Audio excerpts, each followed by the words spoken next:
Secrets of the C-Suite, the podcast, is for anyone interested in leadership and the wins, losses, and lessons of being an executive. We are two women who have successfully navigated C-Suite roles and are sharing our experiences. We will be bringing on guests to tell their stories and want to spark honest conversation and discussion, which may include swearing and lots of laughs. Join us on this adventure.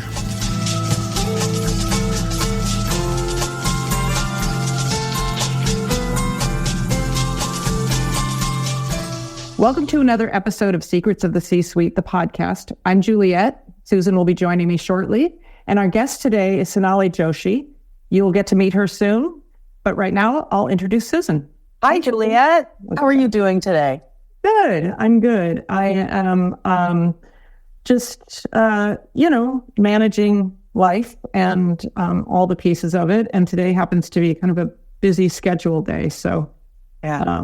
But I'm here, I'm present, ready. Excited about our guest. Which is great. I heard a word the other day which really helped anchor into describing how I'm feeling lately, which is oversubscribed, which is such a nicer way of saying busy and overwhelmed. It's like oversubscribed. My schedule's a little packed. But yep. I wanted to share with you and get your reaction to this observation that I had. I had a conversation on a group call earlier this morning. And one of the participants parent had a medical emergency, and they had, he had to go there, and they had to make a decision about the treatment in a really narrow window of time. And I started thinking about sort of the paradox of choice. Like when you have more time to think about things, especially in a crisis, do you make a better decision? Or are you so focused in a crisis that having a narrow window to make that decision actually serves you? And I think it's a little bit of a rhetorical question, but it got me thinking about a lot of times more time is not necessarily better. I think I overthink things too. So if I have more time to do something, I am processing and reprocessing and generally come back to the same conclusion I would have had with the shorter amount of time. And it's hard when I'm a person who wants to get to solution and move on. And that's one thing I had to learn is that not everybody processes in the same way. And helping, other people come to decisions and make decisions, they don't always think that way. And so trying to figure out what this balance between giving people time and space for decisions when it may not add to the solution. Right. A tricky one.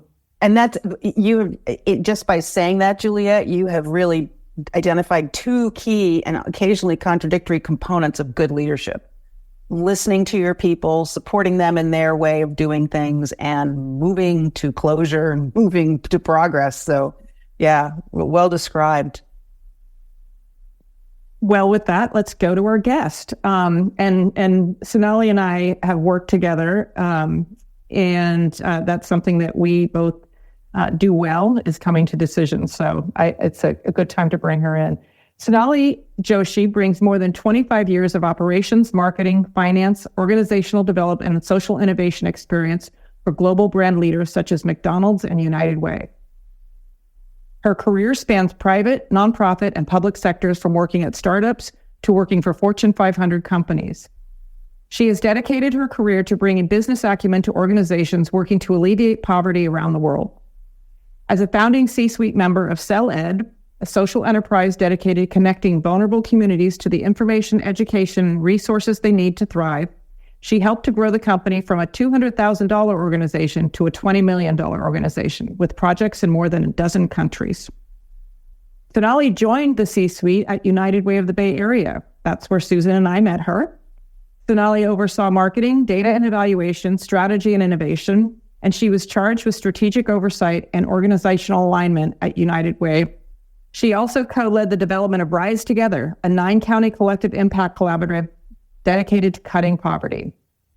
Prior to working in the nonprofit sector, Sonali managed, from inception, the strategy and research department for the third largest regional McDonald's advertising agency. Sonali holds a master's in business administration from UC Berkeley and an undergraduate degree in journalism from Northwestern University. Welcome, Sonali. Hi, Juliet. Hi, Susan. Sonali. So great to have you here. I really appreciate it. And as I said, we work together at the United Way, yet another guest from our United Way history. I think that just tells you how strong that organization was and how it really built a lot of leaders. I became a first-time C-suiter there. You became a first-time C-suiter there. Susan, I imagine that was your first foray into being a board chair? Yes. Yeah. Yes. No, that's not quite true, but I had forgotten all the other stuff. All big jobs. That's great. So I just wanted to start, Sonali, and if you don't mind me asking your age and how long you've been a C-suite member. I am right around 45, 46, I think, at this point. And I probably became a C-suite member right around when I was 30 years old. That's pretty young. And I know how impressed I was with your leadership at the United Way, and just the way that you came in and took charge of initiatives was really impressive. And I'm glad you were recognized there. And I wondered if you could tell me, what are you most passionate about as a leader?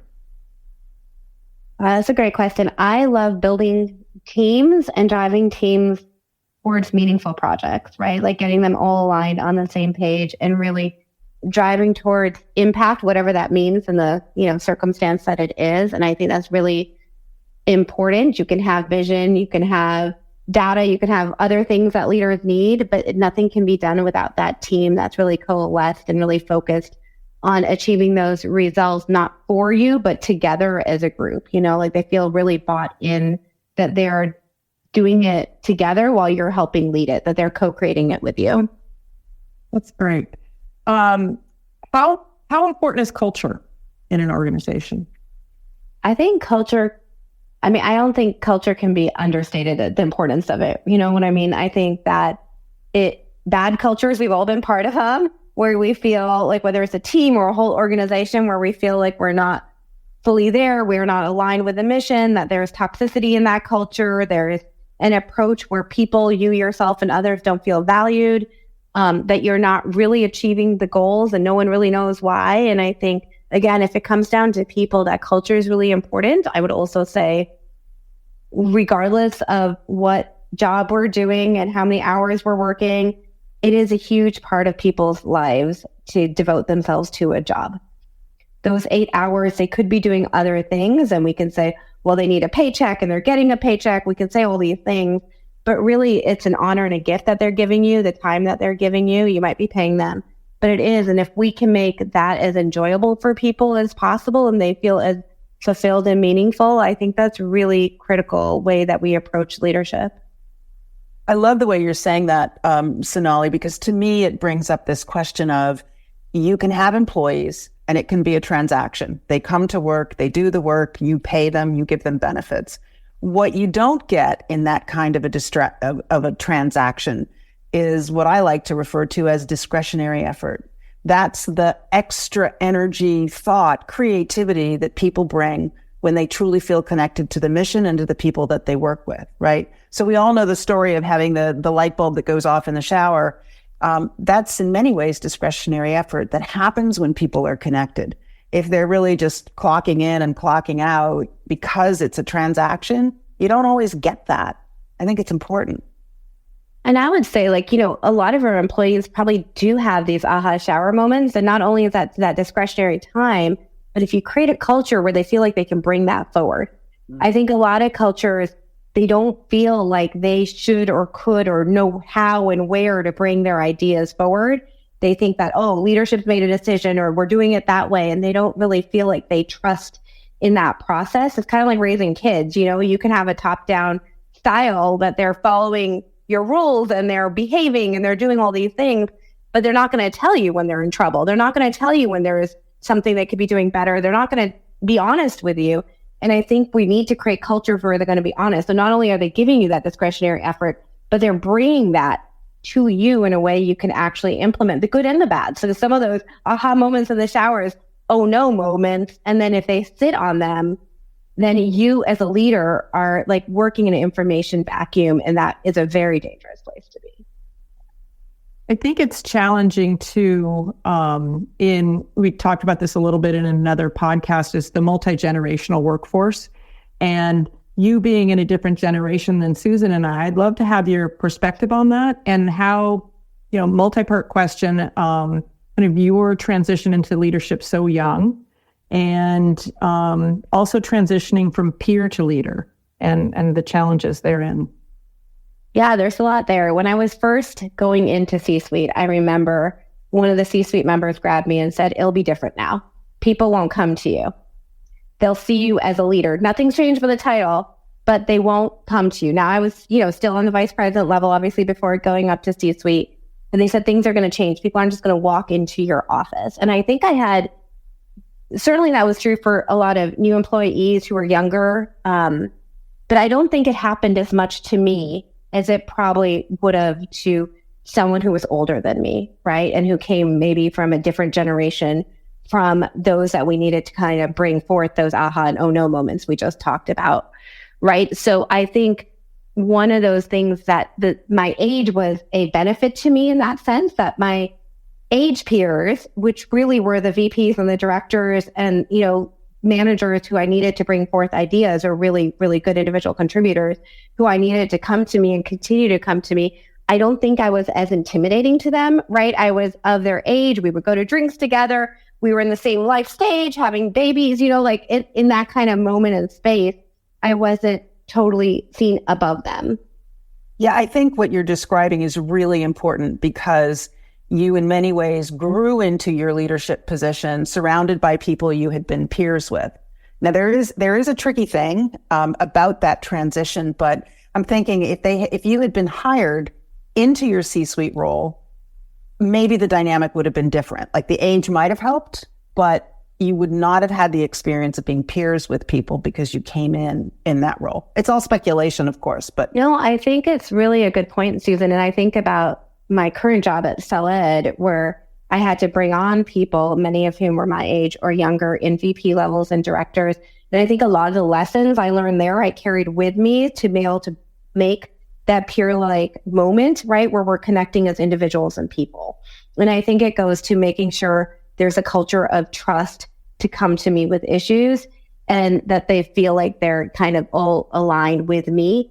Not that they don't respect me. I hope that's not the case, right? I hope the team respects me, but I think I really make a conscious effort to connect with people of my generation above. And, frankly, I'm not 20 years old anymore. So below, with the Gen Zers and millennials, finding places and spaces where we connect. Now that's professionally or just, I think it's hard as leaders to remember to connect with their lives so that they feel like you care and that you are part of their team. But I also don't have a top-down management style, right? Like I think people respect me. I'm good at making decisions quickly. Julia can attest to that. But I think that I don't intimidate people, and I really kind of try to create a culture of camaraderie together. And I think that came probably because I got my leadership position young, and I didn't have the moment to change, and in a group, to your point, Susan, where I was already working. So if I came and showed up differently, and I all of a sudden showed up like, now I'm C-level, you're not, and I was, looking down on them or treating them differently, it would have been totally out of whack. But I do think it really helped because at that point, both of you know, at United Way, it was going through many changes as an organization. And so bringing along the staff was important, getting their feedback was important, and showing up that way. And, Susan, you're on the board, and then show up different at the board meetings to get that respect, right? But that it's kind of coming on, not that I wasn't authentic to who I was, but just making sure, I could still laugh with the team. And I think that was important while learning how to code switch, and make sure that I was a young woman of color. I think I was pregnant at the time, or just had a newborn at the time. And I think that has so much bias in it, and trying to kind of fight against those biases in the C-suite itself and at the board. Not like the board made me feel anything, but that's there. Like, why is this, young human there, and that's real, right? Like, especially in a board at like United Way, where you're dealing with CEOs of Fortune 500 companies sitting in that room. And here's a 30-year-old woman of color, pregnant, trying to tell you what to do strategy-wise for an organization. I think there's a disconnect there that's natural. That's really important. I think talking about being, a young person of color, just your identity is probably very different than the identities, especially also a young mother. And, these CEOs of Fortune 500 companies did not have a lot of perspective in that area. And so were there any particular challenges with that in terms of getting your message across? Did you do a little shifting of your how you present yourself and your information? So I wonder what learnings you had from that experience. So I'm going to go back to early in my career, the best training I had for this. So I was, as you said so eloquently, working for an ad agency where my client was McDonald's. I started that job when I was 20, just for the record. And by 23, 22, I was promoted to creating this new department. And I would have to go in to meetings with franchise leaders, right? From Iowa or Buffalo, New York, right? Where you're going and these franchisees are fabulous humans. They might own 1 McDonald's, 5 McDonald's, but they're running small businesses. And many of them came up from, the fry lines or whatever you want to say and worked their way up to management, right? And ownership of franchises. So here I am, even worse, like you're a 23-year-old. But what I learned quickly is a couple things. You can't get intimidated when you're talking in front of 100 of them, that they're going to ask questions. They're going to raise their hand and try to invalidate you. Like, my P&L shows this, your numbers. And I'm like, but I had numbers. And I think that was really important to me. Like, I had the numbers to back up everything I was saying. And therefore I had the confidence to fall back on something. For every number I presented, there was 10 below. So I was prepared, right? And I think you can probably attest to that in the United Way boardroom. As we were talking about things, I had to present a strategy. I presented a slide, but I knew so much underneath it. I wasn't just a veneer for someone else's work. I really kind of understood what I was doing. And I think that was important, and I think that's probably because of being a young woman of color in rooms. And, if you think the United Way boardroom looked like a certain demographic, I'll tell you what a franchise room back in the 90s looked like for McDonald's in Des Moines, Iowa. You know what I mean? So I think that kind of helped clarify, and you got to know them as friends because you're traveling around doing things. So it wasn't personal. It was just their perspective, and coming and presenting with confidence, I think, was important to do it. But there was confidence built on work. Yeah, you're really underscoring something that I believe deeply, but I'm not sure we all say it as explicitly, which is there really is no substitute for really thorough work and preparation, right? Like, when I think about my coaching practice, my clients come from referrals, which is the best way, right? Like, that, and when you go into a meeting and you have really good data, in and of itself, that creates a platform.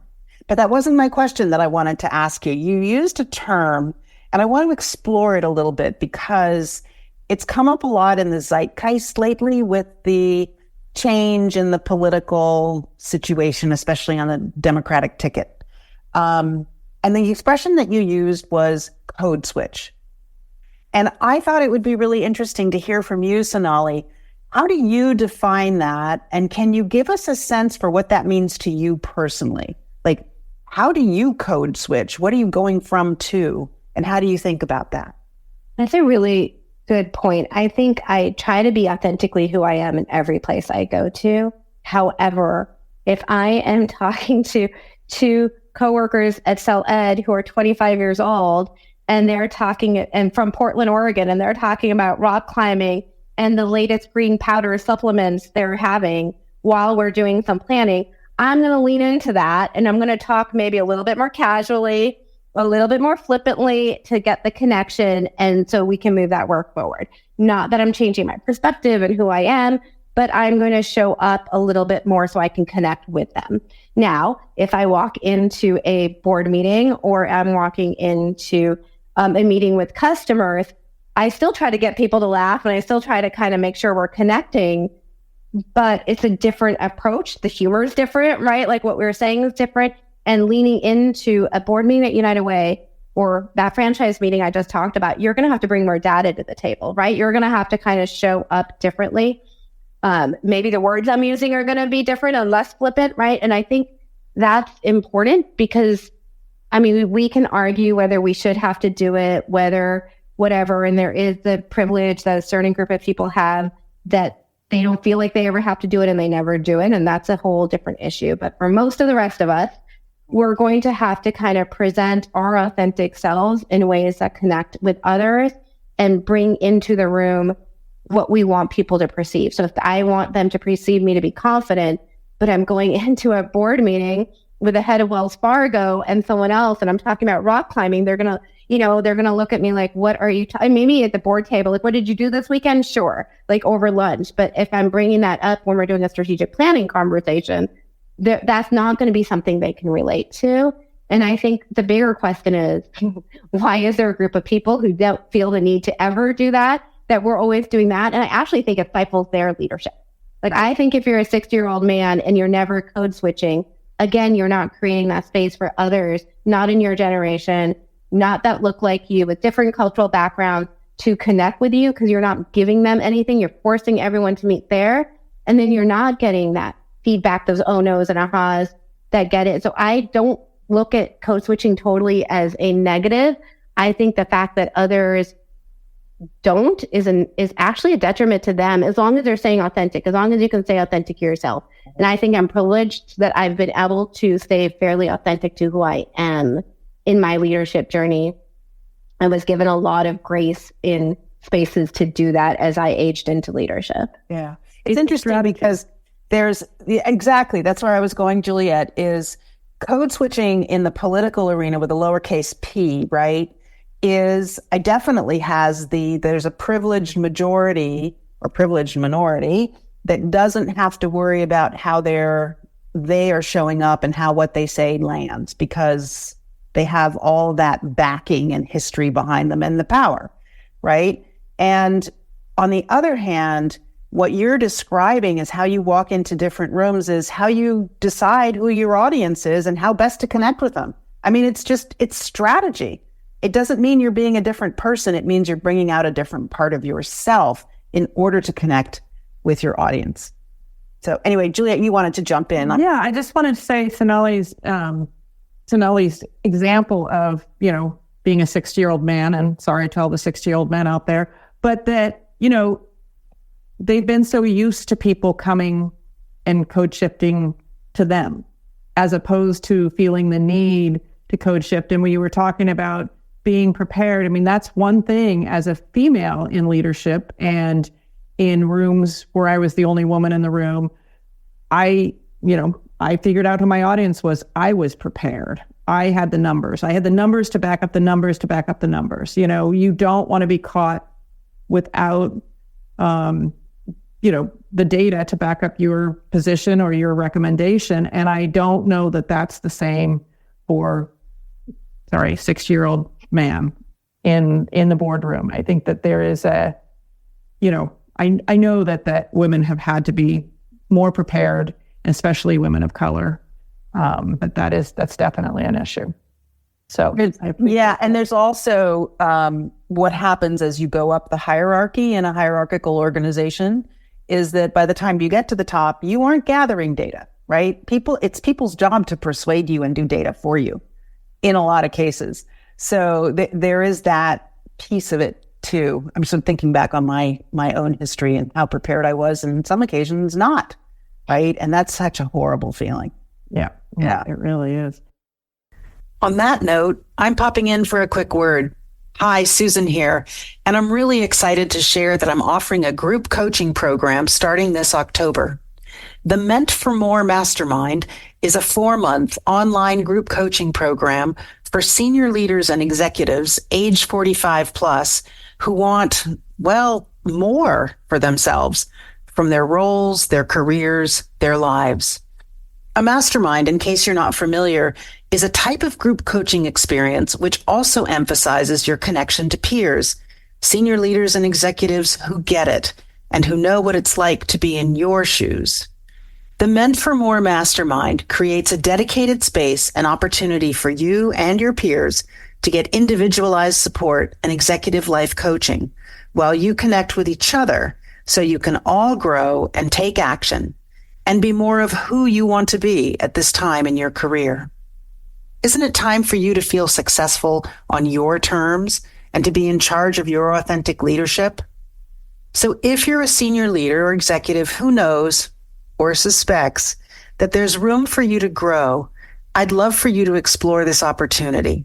You can find a link to the program in the show notes, and I'd love to speak with you directly. So please reach out via the email in the show notes.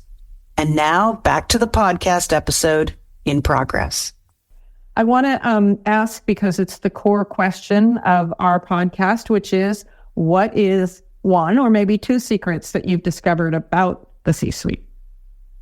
I expected there to be more discussion. I expected there to be more strategic thought, more connecting the dots between the disciplines than I think sometimes happens. I think a lot of, and I don't know why this is shocking, I'm just saying what it was, there's a lot of things that happen behind the scenes, and then it's presenting updates. Like, here's what my data says, here's the decision I'm making, here's that. And I was shocked. And I think this isn't just the leadership room I happen to be in. I think it happens quite a bit of people not going, whoa, if that's your data, we might need to change this over there. Or how does that change here? Or how do we help, maybe it's a program that doesn't have the numbers, how do we get it to succeed more? I think there's a lot of showboating, frankly, that happens in leadership rooms where people are, to Susan's point, giving you the data they think the CEO wants to hear, or their peer, or often their frenemy or enemy, in the C-suite, where they're like, my program's working better than yours. I'm doing fine as sales. You're messing up as engineering, whatever. So I think there's a lot of that. And I think some of that goes unchecked, right? There's few people kind of gathering that. In theory, your CEO and COO are supposed to be kind of connecting the dots between the disciplines. But that requires a lot of leadership, a lot of confidence, a lot of trust, culture within that room, that you can ask those questions and have those discussions. So I think that was one of the things that kind of shocked me, is how almost little conversation was happening, or how little truthful conversation was happening, and how little the hard-hitting questions were happening, and then how things weren't being tied together. I'm like, wait a second, if that's happening here, that's going to impact this in 3 months. Why aren't we having that conversation at this table? And if not here, where? And I get that's, it would happen outside the doors, but then why have these meetings that are just kind of going through things and not having those conversations? And they happen behind closed doors, sometimes not in the most helpful way. And then you wonder why there's politics and distrust and toxicity at the C-suite. Well, if people are going and doing triads and dyads and kind of horse trading on the back end, of course, there's feelings of weirdness on the, when you're all together, and distrust amongst departments. It sounds in what you're describing, and of course, I'm dying to dig deeper and know, but my question is a little bit higher level, which is, it sounds like there's an absence of intentional strategic conversation in that scenario, right? So if you're siloed and everybody's giving an update, but no one's then saying, okay, we've heard from all of you, what's our takeaway? How are we doing in the big picture? How's the company aligned or not aligned? That's a level of conversation, I agree with you, doesn't often happen. But to me, it sounds like that's the intentional strategic conversation, and not just the once a year strategic planning. It's the, how are we doing, and connecting those dots. Yeah, and it might be who leads those meetings, right? A CEO often feels like they need to lead those meetings, but often they're visionaries and, only facing external or get distracted or whatever, and that's good, that's their job. But then when it gets to the internal things, you're right. As Susan, at some point as a CEO, you should not be focused on the details of the internal. You have your CEO, you have your C-suite, but then how do you ask those questions? How do you facilitate those conversations? But I don't think when you hire a CEO, whether you're a board or, that you're often thinking about, wait, how do they facilitate meeting? I mean, like, that would be a silly thing of all, like, the laundry list of things we're looking for at a CEO level. How they facilitate a meeting and how they kind of is not high on that list, right? But at the end of the day, they're often the facilitator or a COO, but under the wing of the CEO. So there's like this weird dynamic there as it is, So I think there's a question of, how do you facilitate those meetings in a way that people can open up, connect those dots often?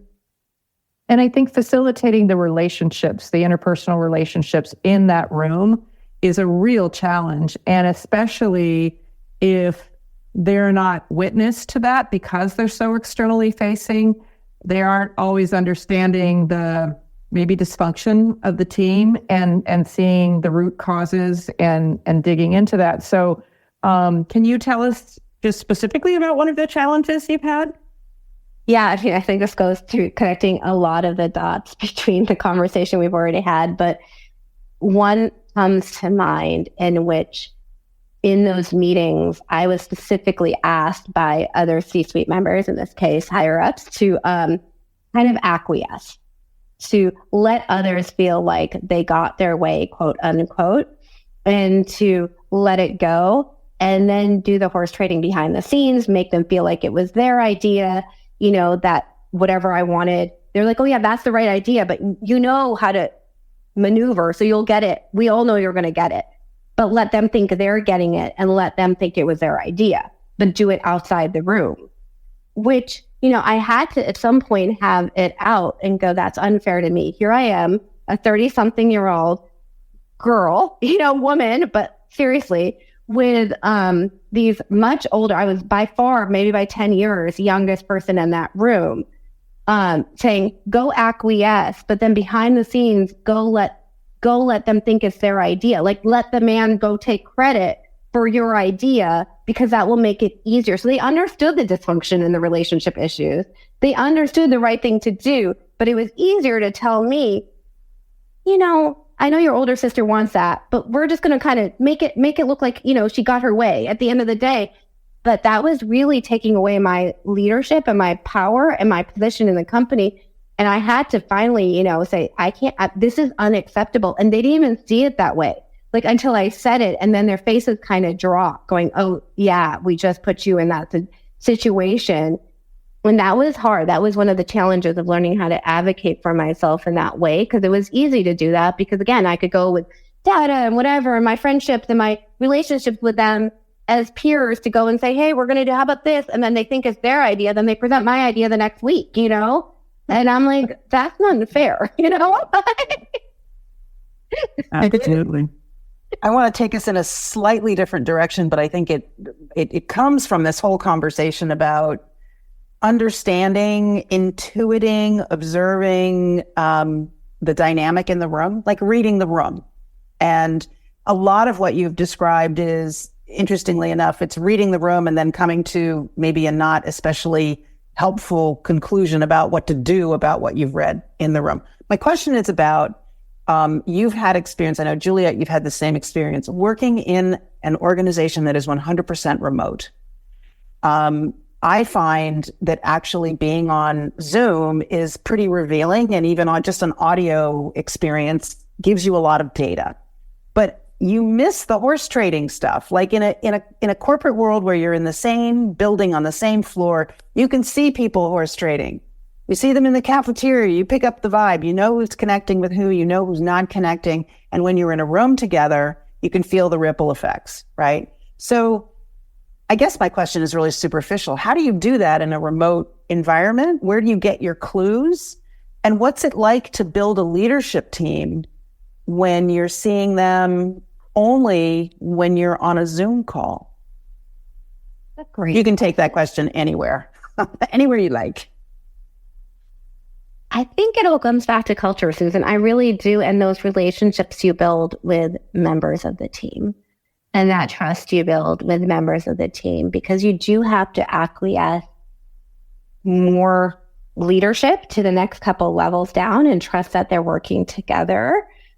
You don't get to see like, oh, those two are fighting. You have to trust that they're building relationships. I mean, to be fair, between Zoom, Slack, and a whole bunch of other channels, you can kind of sense when things are out of whack, but you don't get them in the same way.